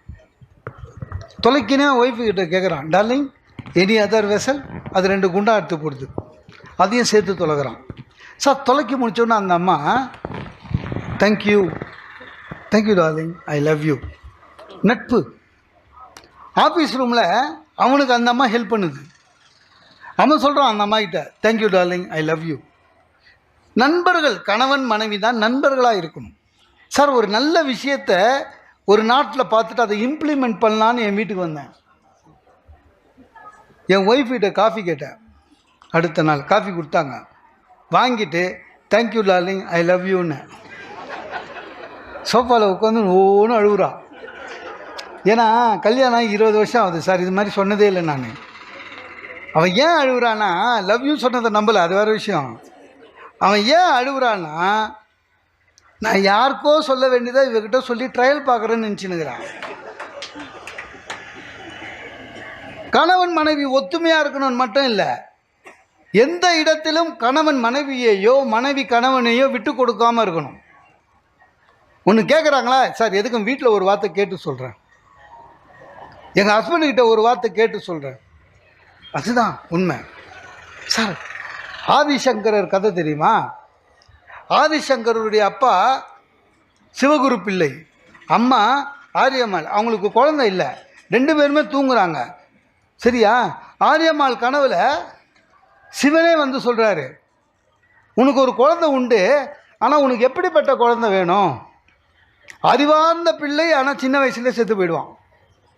இல்லை மக்கு பையன் நீண்ட நாள் இருப்பான். எப்படி ஒரு பையன் வேணும்னு. அப்போ ஆரியமா சொல்கிறாங்க, நான் இதை முடிவு பண்ண முடியாது. எது கனவுலையே நான் இதை தனியாக முடிவு பண்ண முடியாது, என் கணவரை கேட்டு தான் சொல்லணுன்றார். யாருக்கு? சிவனுக்கு. சொல்லி முடிச்சுட்டு அந்த அம்மா கண் முழிச்சு ஏந்து பார்த்தா சிவகுரு பிள்ளை முடிச்சுனுக்கிறாரு பக்கத்தில். என்னங்க என்ன? இல்லை எனக்கு ஒரு கனவு வந்தது. என்ன கனவு? சிவன் என் கனவுல வந்தார். என்ன கேட்டார்? எதை தான் கேட்டார். புத்திசாலியா அறிவார்ந்த பிள்ளை, குறைஞ்ச வயசு வேணுமா, இல்லை மக்க பிள்ளையா ரொம்ப நாள்? ஒன்று ஆரியமும், நீங்கள் என்ன சொன்னீங்க? அது எப்படி நானே முடிவு பண்ணுவேன்? நான் சிவங்கிட்டே சொல்லிட்டேன், நான் தனியாக முடிவு பண்ண முடியாது, என் மனைவி கிட்ட கலந்து பேசி சொல்கிறேன்னு. சார், ஆண்டவனே வந்தாலும் சரி, மனைவியுடனும் கணவன் மனைவியுடன், மனைவி கணவனுடன் ஆலோசித்து சொல்லுகிறார் என்று சொல்லி 2 பேரும் ஒரு முடிவுக்கு வந்தாங்க. என்னன்னா, நமக்கு என்ன, ஆண்டவன் எப்படி கொடுத்தாலும் நாம் ஏற்றுக்கொள்ள தயாராக இருக்கணும்னு. அதுதான் அந்த மாதிரி இருக்கணும் சார். அதே மாதிரி கணவன் மனைவிக்குள்ள உறவு பலப்படணும், நல்ல ஒரு குடும்பம் அமையணும்னா ஒன்றே ஒன்றுங்க. என்ன? ஒவ்வொருத்தருக்கும் ஒவ்வொரு டிபார்ட்மெண்ட் இருக்குது, அவங்க அதில் பெஸ்ட்டு. அதில் நம்ம உள்ளே போகக்கூடாது. இல்லை இப்போ புடவை எடுக்கிறது உண்மையிலே சொல்ல லேடிஸ் பெஸ்ட்டு. நமக்கு விவரம் தெரியாது, கூட போனோம்னா பணம் கொடுத்துட்டு வெளில வந்துடணும் மரியாதையாக. சில பேர் அதில் போய் கலர்லாம் பார்ப்பான், உனக்கு தெரியாது. ஏன்னா அவங்களுடைய பாணியே தனி சார். அந்த புடவை எடுத்து போடுறாரு, அவரும் நம்ம லேடிஸும் பேசுறது பார்த்தீங்கன்னா தமாஷா இருக்கும், ரொம்ப தமாஷா இருக்கும். நம்ம என்ன பார்ப்போம், பட்டு புடவையில் 2 இது பில்லு மட்டும்தான் பார்ப்போம் எவ்வளோ வேலைன்னு. அவங்க அப்படி இல்லை, கலர் கலராக பார்ப்பாங்க. அன்றைக்கி நான் நின்றுனுக்கிறேன், அந்த விற்கிறவர் சொல்கிறாரு, என் ஒய்ஃப் ஒரு 20 புடவை பார்த்துச்சு. விற்கிறவர் சொல்கிறாரு, மேடம் உங்களுக்கு வேணால் ராமர் ப்ளூ எடுத்து போட்டுமானாரு. என் ஒய்ஃப் காட்டுங்க அப்படின்ச்சு. எனக்கு நம்ம இலக்கியம் படிச்சிருக்கோமா, ராமர் ஏது ப்ளூன்னு? ஆக்சுவலாக ராமர் கருப்பு, கிருஷ்ணர் கருப்பு, திரௌபதி கருப்பு, இவன் என்ன ப்ளூன்றான். இந்த என்டி ராமாராவுக்கு ராமர் வேஷம் போட்டு ப்ளூ அடிச்சிங்க, எல்லாருமே ப்ளூ, ராமர்னால் ப்ளூ நினச்சின்னுக்குறோம், ராமர் பிளாக்கு. எனக்கு இந்த படித்த திமிரில் என்ன பண்ணிட்டேன், அந்த புடவை எடுத்து போகிறேன், இந்த ராமர் எங்கே ப்ளூவாக இருந்தாருன்னு. ஏன் சார்? யோ ஏன் சொல்லிக்கிறதா, ராமர் பிளாக்கு. என் ஒய்ஃப் அவன் எதிர்க்க சொல்லுது, சும்மா இருங்க, தெரியாமலையா சொல்லுவாங்க, உங்களுக்கு தெரியாது கம்முன்னு இருங்க. எனக்கு நான் உடனே இன்னும் ஏறிச்சு, கம்பன் சொல்லியிருக்காரு, மெய்யோன் வழி தன்மையை நீங்கள் விரிஜோ. அதுக்கு அவன் சொன்னான், சார் ஏன் நான் சம்பளம் கம்பர்கிட்ட வாங்கலை, ஓனர்கிட்ட வாங்குகிறேன். ஓனர் இதுதான் ப்ளூ, ராமர் ப்ளூன்னாரு, அதான் ராமர் ப்ளூ. அதனால் புடவை எடுக்கிறது என்பது பெண்களுடைய, அதை அதே விட்டுடணும், அது உள்ளே போகக்கூடாது. அதே மாதிரி பெண்களும் என்ன பண்ணணும், சில விஷயம் ஆண்களுக்கு தெரியும், ஹஸ்பண்டுக்கு தெரியுன்றது தயவு செஞ்சு நம்பணும். உங்களுக்கு ஒன்றும் தெரியாது, நீங்கள் அது லாக் இல்லை, உங்களுக்கு ஒன்றும் தெரியாது, அதெல்லாம் சொல்லக்கூடாது. ஒன்றும் இல்லைங்க, இந்த மகளிர் உரிமை தொகை 1000 ரூபாய் என் ஒய்ஃப் என்கிட்ட சொல்கிறா, அப்ளிகேஷன் போடணுங்க 1000 ரூபான்னா. நான் சொன்னேன் வராது, ஏன்னா கவர்மெண்ட்டில் சொல்லியிருக்காங்க எதுக்கு யார் யாருக்கெல்லாம் கிடைக்காதுன்னு. அது எல்லாம் நம்ம கிடைக்குது, எது கிடைக்காமல் இருக்கிறதுக்கு. வாடகை வரா மாதிரி 3 வீடு, இபி காரு கிடைக்காது. அதுக்கு அவ சொல்கிறா, உங்களுக்கு ஒன்றும் தெரியாது, பக்கத்து வீட்டு ஆண்டாள் அக்கா ஹஸ்பண்டு சொன்னார் கிடைக்கும். ஆண்டாள் அக்கா ஹஸ்பண்டு ப்ளம்மரு, என்ன வாடகை வீட்டில் இருக்கிறாங்க, அந்த மாதிரி வீட்டு வேலை செய்யுது, அவங்களுக்கு கிடைக்கும். அந்த ஆள் என்ன பண்ணிட்டு இருக்கிறாங்க, சார் எல்லாருக்கும் கிடைக்கும்னு சொல்லிட்டு போயிட்டான். யார்? நம்ம ப்ளம்மரு. நம்ம வீட்டில் இருக்கிறவங்களுக்கு என்ன ஒரு நல்ல பழக்கம்னா, உலகத்தில் நம்ம பேச்சை தவிர எவன் சொன்னாலும் நம்புவாங்க. இது இன்னும் சொல்லிடுது நம்மால், யார்? ஆண்டாளக்கான்னு. சார் கட்டாயப்படுத்திட்டு போயிட்டாங்க சார். அவங்க அப்ளிகேஷன் கொடுக்குறவங்களாம் சொல்லி தொலைக்கிறாங்க கிடைக்காதுன்னு. அவங்க எதுக்கு வம்புன்னு அப்ளிகேஷன் கொடுத்துட்டாங்க, ஃபில் பண்ணி. எனக்கு அவளுக்கும் ஜாயிண்ட் அக்கௌண்ட்டு ஒத்துக்க மாட்டேன்ட்டாங்க. அதை ஜாயிண்ட் அக்கௌண்ட்டில் போட்டால் நம்ம எடுத்து போவோம் கவர்மெண்ட்டு. பெண்ணுக்கு தனியாக வெறும் வேஸ்ட்டு, அது ஒரு 500 ரூபா. அவங்க சொன்ன பேக்கு ஒரு டொக்கு தெருவில் இருந்தது. என்ன அதில் போயிட்டு பண்ணேன். நான் பூவும் சொன்னேன் கிடைக்காது கிடைக்காது கிடைக்காதுன்னு. என்ன ஆச்சு, நெருங்குது எது பழம் வீடியோக்கு பண்ணுறது, பழம் வந்துடுச்சு, பேப்பரில் வந்தது. என் ஒய்ஃப் வரலையே இல்லை, நான் சொல்ல சரி வரலனாலும் ஏதோ மெசேஜ் அனுப்புவாங்களாம் பாரு அப்படின்னா. அன்றைக்கி வீடியோ காலில் ஏகலை அனுப்பிச்சிக்கிறாங்க பேங்க்கில், இன்னும் பாருங்கல்ல ஒன்றும் இல்லை. அந்த பேங்க் இருக்குல்ல அது வேறு அட்ரஸுக்கு மாறிக்குது. அந்த பிரான்ச்சு மாறின இன்ஃபர்மேஷன் அனுப்பிச்சிருக்கிறான். நான் சொன்னேன், நான் தான் சொன்னேனே கிடைக்காதுன்னு. அது என் ஒய்ஃப் சொல்கிறா, எனக்கு அப்போவே தெரியும், நீங்கள் எடுத்தோன்னே வாய் வச்சுங்கன்னு. இப்போ உங்களுக்கெல்லாம் தெரியுங்க, விமான விபத்து நடக்குதுல்ல, நடந்த உடனே 150 பேர் செத்து போயிட்டாங்க, 200 பேர் செத்து போயிட்டாங்கன்னு போடுறாங்களா? போட்டவுடனே என்ன போடுவான், விபத்து நடந்த இடத்தில் கருப்பு பெட்டியை தேடுகிறார்கள். கருப்பு பெட்டி கிடைச்சி விட்டால் காக்பீட்டில் அவங்க என்ன பேசுனாங்க, ஏன் இந்த பிரச்சனை எல்லாம் தெரிய வரும். போடுவாங்கல்ல. அதுக்கப்புறம் தந்தி பேப்பரில் மட்டும் தனியாக போடுவான். கருப்பு பெட்டி என்பது கருப்பு நிறம் அல்ல, அது ஆரஞ்சு நிறத்தில் இருக்கும், எல்லாம் போடுவான். Correct sir. கருப்பு பெட்டி கிடச்சிச்சு, கிடைச்ச கருப்பு பெட்டியில் என்ன இருந்ததுன்னு இதுவரையும் அவனா சொல்லிக்கிறானா? நம்மளுக்கு நம்ம கவலைப்பட்டிருக்கோமா? ஏன் அதுக்குள்ளே நம்மளுக்கு வேற ஒரு பிரச்சனை வந்துடும். ஆக பிரச்சனையை மறக்கணுங்க. இப்போ நமக்கு இருக்கிற ஒரே பிரச்சனை, நயன்தாரா குழந்தைங்களுக்கு எப்போ காது குத்த போது மொட்டை அடிச்சு 1 வயசு ஆயிடுச்சு. நம்ம அவ்வளோ ஈஸியாக எடுத்துக்கிறோம். அந்த ஈஸியாக எடுத்துக்கிற குணம் நம்ம குடும்ப உறுப்பினர்கள் கூட இருக்கும்போதே வரணும். அதே மாதிரி தயவு செஞ்சு குழந்தைகள் வளர்ப்பிலையும் தெளிவாக இருக்கணும். நம் குழந்தைகள் நம்மை பார்த்து வளர்கிறது, ஞாபகம் வச்சுக்கோங்க. ஒரு குழந்தை கெட்ட வார்த்தை பேசுது வச்சுங்களேன், அது உண்மையிலே அதுவே பேசலை, அது கேட்ட வார்த்தையை தான் பேசுகிறது, ஞாபகம் வச்சுக்கோங்க. நாம தான் நம்ம குழந்தைக்கு ரோல் மாடல், ஞாபகம் வச்சுக்கோங்க. சார் ஒரு அப்பா பையனை போட்டு அடிக்கிறாருங்க. ஏங்க பையனை போட்டு இப்படி அடிக்கிறீங்கன்னா, விற்கிற விலைவாசியில் A4 பேப்பர் காசு கொடுத்து வாங்கிட்டு வரான் சார். கஸ்கல் சொல்லியிருந்தா நான் ஆஃபீஸ்லேருந்து எடுத்துகிட்டு வந்திருக்க மாட்டேன் அப்படின்றான். அது அப்பா. பையன் நினைக்கிறான் அப்போ A4ன்றது வாங்கிறது இல்லை, ஆஃபீஸ்லேருந்து எடுத்துன்னு வர்றது. ஸ்கூலில் ஆரம்பிய விரும்பு. வீட்டில் பிச்சைக்காரர் வந்து அப்பா கிட்ட கேட்குற, அப்பா ஐயா, அப்பா இல்லைன்ற. எனக்கு உண்மையிலே இல்லை பாவம். இந்த லேடிஸ் வந்து இல்லைன்னு சொல்ல மாட்டாங்க, அவங்க எல்லாமே வித்தியாசமானது. பிச்சைக்காரன் கேட்டால் கூட மா தாயே அப்படின்னா போயிட்டு அப்புறம் வா அப்படின்வாங்க. அப்புறம் வந்தால் சொத்து எழுதி வைப்பியா, அதே ஊசி போன ரசம் தான். இல்லை, நம்முடைய குழந்தை வளர்ப்பில் உண்மையிலேயே குழந்தைக்கு தயவு செஞ்சு யாரையும் ரோல் மாடல்னு சொல்லிடாதீங்க. இவனை மாதிரி வா, அவனை மாதிரி வா, பக்கத்து வீட்டு பையனை மாதிரி வா, ஃபஸ்ட் ரேங்க் வா, கலெக்டராகு டாக்டராகு. நான் சொல்லியிருக்கேன், எல்லா பசங்களும் டாக்டர் ஆகிட்டா யார் தான் சார் பேசிட்டா வருது? எல்லாரும் கலெக்டர் ஆகிட்டா யார் தான் தபேதார வருது? யாராவது ஒருத்தர் 2 பேர் இருக்கணும்.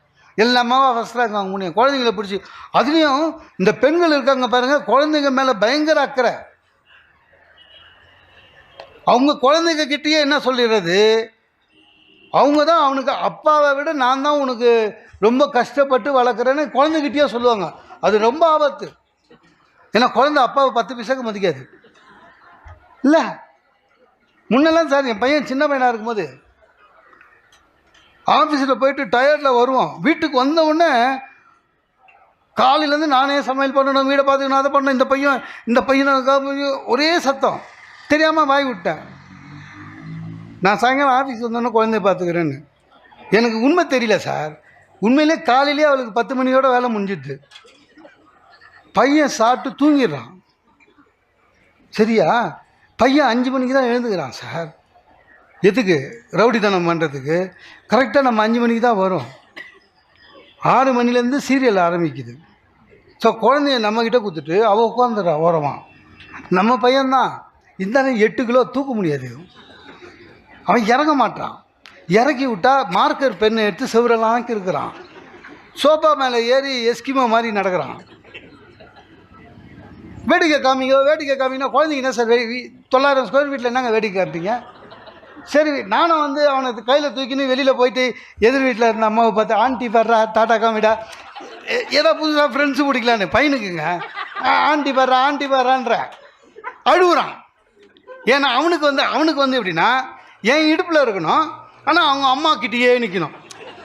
அவனுக்கு அது அம்மாங்க போர் அடிக்கல, நமக்கு போர் அடிக்குது. சொல்லுங்க. அடப்பா, டாக்டர் வீட்டுக்கு போகிறேன் சார், டாக்டர் வீட்டுக்கு சின்ன கிளீனிங்க, 7ஆம் நம்பர் டோக்கன் கொடுத்து ஓர உட்கார வச்சுட்டாங்க. அங்கேயும் கையில் எடுத்து கொடுக்குறா, வேடிக்கை காட்டுங்க. டாக்டர் வீட்டில் என்னங்க வேடிக்கை காமிக்குது அப்படி நர்ஸிட்டு போய் காமிச்சேன். நர்ஸு வர்றாள், அவன் நர்ஸை பார்த்தாலும் ஓலை அழுகுறான்.